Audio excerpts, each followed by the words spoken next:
watching The End Zone, sponsored by Lucky Star Casino. And welcome to another edition of The End Zone, along with Josh Calloway. I am Colby Daniels. A lot going on in the sports world as we continue to ride the wave of excitement following the Thunder's NBA championship. Not to mention, it's almost officially football season as Big 12 Media Days begin next week in Arlington, Texas. SEC Media Days the week after in Atlanta, Georgia. So we're going to start trickling in the football conversation. But we have not forgotten about the Thunder's championship, and that conversation will continue all the way into next season as we welcome in this week's guest, 9-year NBA veterans, 3 of those, I believe, in OKC. He is former Thunder sharpshooter and the OG number 2, as I joked with him last week. He is Anthony Morrow. Anthony, my man, how are you on this 4th of July weekend? I'm well, man. Y'all caught me at the beach, man. Me and the family down here with the kids. And, we having a good time. We're in North Myrtle Beach right now, so we got a chance to carve out some time through everybody's schedule to get a few days in with some little beach time. So we're having a good time down here. Very nice, very nice. I had to make time for y'all, man. I had to. We appreciate you. We appreciate you. It's a fun time as a former Thunder player. I'm sure it's been a lot of fun for you to watch this team accomplish what it did and just see, I think, the overall reaction by the state of Oklahoma to the championship. Oh, yeah, it was amazing to see that, man. And, a lot of people don't get not blessed enough to get the experience, not only just to go to a Thunder game, but to actually play for that, such a great organization. So just really, really proud of those guys, man. I'm proud of Shea. I'm proud of Coach Denegal, Sam, of course, and the whole organization itself, man, from top to bottom is A1. So if anybody deserved that this year, it was definitely the Thunder. Well, Anthony, you mentioned it, that you're proud of Shea, and I'm curious, as a guy who played here and obviously played for this franchise, just your impressions of Shea Gilgeous-Alexander and just obviously the level of play, but also the way he's kind of embraced the city and the state. What's it been like to watch him develop into the superstar he's become? I mean, I got a chance when I was working on a program for the Thunder a few years ago. I got a chance to watch him during training camp, and just the way he interacts with his teammates, with the community, how he is, his character, everything that he represents is right up that's right up the alley of what the Oklahoma City Thunder and Oklahoma City in general represents. So I mean, I think it was a perfect fit. A lot of people probably couldn't see with that trade what he was going to turn into, but obviously that's the genius of Sam Presti. So just watching him develop, him embracing it being a city of family, like family culture. You can just look at it and tell that all of those guys are bought in, not just with the organization basketball-wise, but just the city itself. You never want to leave once you sign it. I didn't want to leave. But, I'm still ingratiated with them, man. So I'm just glad that, the city still embraced the old OG number 2, man. This team is probably ahead of schedule, right? I mean, it's the second youngest team, I believe, ever to win a championship. Shea is obviously in the prime years of his career, but guys like J-Dub and Chet and Case and Wallace, those guys are just scratching the surface of what they're ultimately going to be in this league. You do have some veterans that you brought in the offseason with Caruso and Hartenstein, but Kevin Durant, I think this week earlier mentioned that when the Thunder made the finals in 2012, they maybe got ahead of schedule and they arrived too early. I think it kind of gets lost how ahead of schedule this team was just a few years ago. I mean, it was almost, as some people called it, an unwatchable product as a rebuild. And, Chet doesn't even play his rookie year. Just the trajectory that they've been on and the ability to I think, mature as both teammates and players is pretty remarkable. Yeah, it happened. I feel like faster than people thought, but I had them winning it this year. Denver was good, of course, but I think the stars and everything aligned for them this year, and they just took full advantage of it. Everything was cooking on all cylinders from, the player development guys, coaching, the guys, of course, on the team, and everything kind of fell in the right place, and they just took advantage of it because you see that happen with a lot of guys. And it's hard to get back to the finals if you don't win it. When if you don't strike while the stove is hot. And they did that. They took full advantage of it. That 2012 team, we was watching it, but we saw what LeBron, that was their opportunity. They couldn't lose that because they had just lost the year before, the Miami Heat. So, it's all about taking advantage of your opportunity at the right time. And I think that's what the Thunder did. I just think that their trajectory is trending higher than the Miami Heat's was and that 2012 team, because their windows kind of started closing after that. But, it is what it is. They figured it out. And, they have a higher ceiling now because they're so young. And your best players in his prime. So we'll see. They got a lot of picks, too, still. So we'll see what happens. Absolutely. It's definitely set up to maybe make a run at one or two more of these things. But obviously, we kind of joked about at the top and enjoying this. The entire state's going to enjoy this all summer. What was it like, Anthony, for you to see the parade and the celebration afterward? It felt like the entire state of Oklahoma made their way to Oklahoma City for the parade and all that. Were you able to kind of catch some of the parade coverage? As it was quite a scene around the city last week with the celebration. Yeah, I was trying to make it out there. I couldn't. I had some obligations with my kids, but definitely just watching it from TV, with clips on Instagram and social media. Everybody just looks so thankful, man. You know what I'm saying? Small market team. It's been through a lot, with everything over the years. Trying to win and trying to build a team in a market like this is not easy. But one thing that really stuck out to me was I was really happy for Sam. Seeing Sam emotional like that, because Sam is a really poker face guy. He don't really show emotions, he just work. So seeing how happy he was, it was like a boulder lifted off his back. He got over that hump. It was something that he, Sam is one of the most professional, sharp people I've met in my life. So to see him with that kind of emotion after that kind of success over this time period, it's just like a boulder lifted off of him. So I was really happy to see that, because I know the work he puts in. Me and Sam, I might be in the gym getting shots up 10 or 11 at night. Sam in the office. I just look back, I see him in there working. Yeah, I see him in there working. That's right, So, no doubt. Blood, sweat, and tears into this, man. So it was really happy to see him, in an emotional state after such a great season and finish it with a championship. One thing before we let you run, I've been very hesitant to talk about the future of this team and next year and potentially the dynasty aspect, because I think it just completely undermines how difficult it is to actually win a championship and take advantage of those opportunities, and the stars kind of have to align. And I know Presti talked a lot about, you have to get some luck along the way to win a championship, and they were lucky to be healthy in the postseason. But when you look ahead, obviously the future is bright. SGA just re-signed for a max deal. They were able to extend a couple of the role players. Next offseason, it's going to be J-Dub and Chet's turn, but the core of this team is only going to mature and get better if health is able to stay on their side. Oh, yeah, definitely. We don't ever want to beg against, but one thing I can say about Oklahoma City is that, that staff over there in terms of the training staff, Donnie and all those guys, they do a great job, man, to prevent any type of injury. So as long as you do everything you're supposed to do as a player, God forbid some freak accident happens, they'll be healthy. They'll be another year older. They have a championship under their belt, so they have that experience now. The only thing I would be worried about is the West will be healthy next year. So Denver's going to be back. The Rockets are going to be better. So it's like some young teams that I think is going to. Minnesota's going to be a year older. So it's just different teams that, depending on what happens with Kyrie, Dallas. So it's still going to be highly competitive, but I feel like this past season they really got past some hurdles that they struggled with a couple years ago. And now they understand how to get that. Once you get that experience under your belt, you know how to fight through the Western Conference Finals in Game 6 or something like that to get to the finals. So I think that's the most important part for them, is just the experience. They're still young. So we'll see.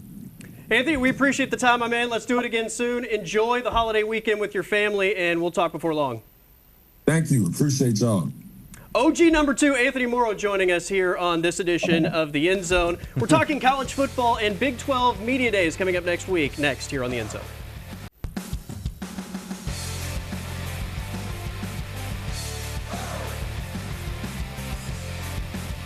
Welcome back to the End Zone as we start to shift our focus to football season.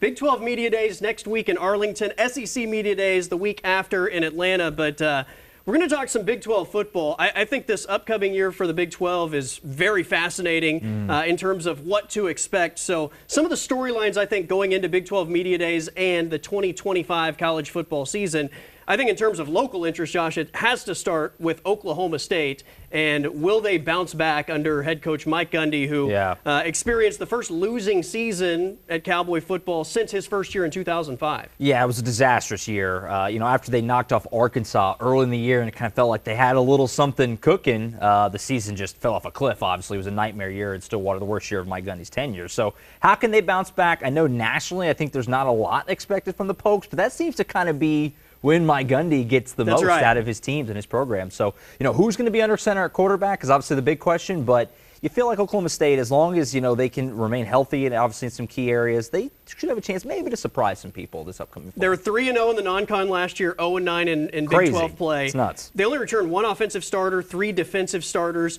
Maybe that's a good thing because they were so bad. Sure. Complete staff overhaul. I don't know what to expect. They do play at Oregon in the non-con, so 3-0 might not be necessarily the expectation in non-conference play, but Mike Gundy is absolutely at his best when everybody counts him out, so they maybe have that going for them.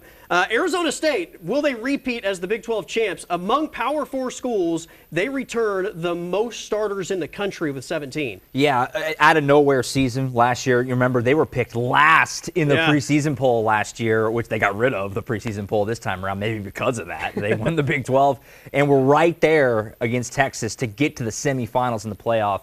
No Cam Scattaboo this time, but Sam Levitt back, and like you said, a lot of their team back, and I love their coach with Kenny Dillingham. Yeah. So Arizona State, I figure, will be right back toward the top in the Big 12 again. I think they're going to be really good, but I felt like Cam Scattaboo in some ways was the heart and soul of that team. Huge. So can Absolutely. they kind of adopt what his personality was that made them so successful next year? But there's no question, talent-wise, they're among the favorites in the conference. This is a pretty quarterback-rich league going into next year. Until Jake Ratzliff left BYU a few days ago, they were returning 12 of the 16 starters, 11 starting quarterbacks returning to the Big 12. Yeah, it's the complete opposite of the SEC. When you talk about Oklahoma, the SEC, all these new quarterbacks, the Big 12, almost everyone's got their QB back. I love Sawyer Robertson at Baylor, is arguably one of the best quarterbacks in the country, certainly among the conference. Rocco Becht at Iowa State, Jalen another Daniels one. at Kansas has high expectations. That's a huge storyline, and you would think that would help a lot of these teams take a step forward from where they were a year ago whenever you get that returning QB production. So, that's going to be a storyline, quarterback play all throughout the league. Sometimes parity is viewed as a good thing. Sometimes it's a bad thing. I think with the Big 12, it's been viewed as a bad thing. Yeah. The overall parity of the league, there's not a ton of separation. I think outside of maybe a couple of the bottom-tier teams, from Team 1 to about Team 12, 13, it feels like it's a pretty balanced league. It is. It's wide open. It's a question for me is just, are any of these teams going to clearly emerge as this is their best shot for a deep playoff run team? Because you look at, I was kind of asking myself just earlier this week, like who's the favorite? I mean, Arizona State returning, Baylor's got a lot of talent, Texas Tech, Kansas State, we mentioned Iowa State with Rocco Becht. Like Colorado should probably still be replacing some huge names there, but they'll probably be a solid team again. It's a wide open league. It's a fun league. And it's definitely wide open. Utah, BYU, I mean, the list goes on. You can make arguments for a lot of teams. Yeah, it'll be really interesting to see if there is a true college football national championship contender. Right. I don't know that there's one that stands out to me right now, but that's what's fun about college football is teams will emerge. Sure. And I think in this new era of college football, expect the unexpected on a year-to-year basis. So it should be a ton of fun. All right, it is Moving the Chains coming up next on this week's edition of The End Zone.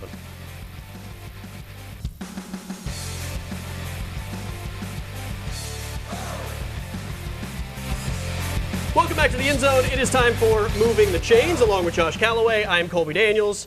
I'm going to throw a question at you. You answer it. I will decide whether or not you have gained yardage, lost yardage, and you're going to try to get a first down on this edition of the End Zone. So let's start, before we transition to football, let's start with a couple of Thunder basketball-related questions. Sure. What's your overall excitement level or interest level in Nikola Topic playing Summer League hoops beginning this weekend? Very high. This is a guy that, for people who know, right, NBA draft experts, would have been a top 3, 4, 5-ish pick, probably if not for, obviously, his knee injury. So Very interested. I mean, this is a guy who was almost like a mythic figure. Oh, you're on the bench. You never saw him do anything, right? He was out the entire season. What does he look like? How much can he actually help the Thunder next season? I'm extremely interested to see Nikola Topic this weekend out in Salt Lake City, and then they go to Vegas. Very, very interested. Earlier this week, Sam Presti said to maybe temper the expectations for him because he hasn't played in a year. Sure, so there's sure. going to be a lot of expectations that he just sets the Summer League on fire. So maybe like pull back on that, but just to get eyes on him, right? And get a feel for his game and just overall what does he ability, do? Right, yeah, just his abilities to manage a game and all of that. I think it's off the charts. So that's a strong start. Let's give you 5 yards out of the gate. And you're moving forward. You're moving forward. All right, one more Thunder question. Biggest threats to the Thunder next season? It's clearly between two for me, the Denver Nuggets and the Houston Rockets. I'm going to slightly lean the Denver Nuggets. They have Nikola Jokic. That's the first thing. We saw what he did this year. I mean, pushing the Thunder to 7 games. And they've got a better roster this time around. I think that they've made some really smart moves. Cam Johnson comes in on the trade. I liked getting Jonas Valanciunas as a backup big, kind of a sneaky pick up there. They've just kind of made smart moves. Houston's really good. I know Kevin Durant, that's the big move of the offseason. Yeah. But I think Denver, if that's the way it goes and we get an OKC-Denver rematch, it'll be another war just like it was this year. I'm going to give you a positive 4 yards. Cam Johnson is definitely an upgrade over especially the playoff run that Michael Porter Jr. had. Michael Porter's always hurt. He was terrible in the postseason as well, despite being hurt. But I think that's a major upgrade for them on both sides of the floor. And I think they're gonna be hungry to get their shot at the Thunder next season. Mm-hmm. I would also just throw health in that category as biggest threats because this was a team that, while maybe wasn't completely healthy in the regular season, they were fortunate enough to have everybody available through the postseason run. It's a lot of basketball, a lot of tough minutes played, and sometimes that impacts you the following season. So that may be as big a threat as the Denver Nuggets are ultimately on the Thunder's 2025-2026 campaign. All right, switching to football. OSU football will finish in the upper half of the Big 12. What do you think? There's a lot of Big 12 teams. I just had to ask you during a break, how many teams are even in the Big 12 these days? 16 teams. I'm going to be optimistic and say they do. Okay. I think that, first off, I think there's going to be a lot of carnage in the conference, so probably, in 9 league games, 5 league wins probably gets you to the upper half because it's going to be a lot of mayhem in that conference. I think Oklahoma State's going to hopefully bounce back. Again, we said it earlier. Whenever nobody's expecting Oklahoma State to be any good, that seems to be when they kind of jump out of nowhere. So I'm going to be optimistic for Mike Gundy, and I'm going to say they get up to that 7-8 win number, win about 4 or 5 in the Big 12, and it's good enough. I think they're going to be right on the plus side of that upper half. I mean, I don't project that they're going to win the Big 12 necessarily. Would it surprise me? No, because that's what Mike Gundy does. He shocks us when we're asking, like, where's the talent? Who are the leaders? What does the star power look like? That's when I think stars emerge in Stillwater. Sure. But off the top of my head, could I just immediately say they're going to be better than Iowa State, than Kansas State, than Texas Tech, than Arizona State? I don't think I could put them maybe in that top 4 or 5, but I could definitely see them being 7 or 8. Can Zane Flores be good? Yeah, there you go. So I'm going to give you the first down there by the nose of the football, and we're going to give you one more opportunity to score big. Mount Rushmore, I think, is synonymous with America's birthday, right? Yeah. So we're going to go a Mount Rushmore question. Mount Rushmore of condiments. Mustard could be all 4 for me. I'm a huge yellow mustard I like fan. mustard, yeah. Can I cheat and go spicy brown mustard? Is that the same spicy brown mustard too? It's not the same. Because you need it for a brat. I think they're different. They're very different. For a brat, you need some spicy brown. Okay. We'll go barbecue sauce. Okay. And then I think probably ranch. A nice ranch? I mean, ranch is Oklahoma's ketchup. So I think if you go like restaurant ranch, that's the way to go. I'm not necessarily a big fan of like the bottled store I'm completely with ranch. you. My wife thinks I'm insane for that take. I'm glad I think, we're on the same it's page. disgusting. Those are not the same things. It's not. I do feel like there was a big miss with a hot sauce on your Mount Rushmore, but the fact that you didn't put ketchup on there, I think has saved it. So touchdown, Josh Callaway with the condiments. We're wrapping up the show with 4th of July memories next. All right, as we wrap up the show, hope everyone is having a happy and safe 4th of July Independence Day weekend. Do you have any favorite memories from this holiday? Yeah, I mean, I think 4th of July is just the best part about it is just kind of the vibes of summer. It's kind of that turning the corner toward kind of looking ahead to the fall a little bit. But, 4th of July is great. I mean, it's one of those holidays you just kind of get family together, you grill out, it's warm weather. Yeah. It's up there. It's in the we just did Mount Rushmore condiments. Yeah. Mount Rushmore of holidays. Absolutely. I will tell a quick story. My brother, after a few cold beverages, is firing off Roman candles out of both hands. One of them backfires as Lee Greenwood's God Bless the USA is playing. Yes. And it hits the ground because it burns him, starts firing in every direction. People are diving behind cars. And I was like, is this not America's holiday? That's perfect. It's absolute perfection. That's perfect. All right, for Josh Calloway, I'm Colby Daniels. Everybody have a safe holiday, and we'll see you next week.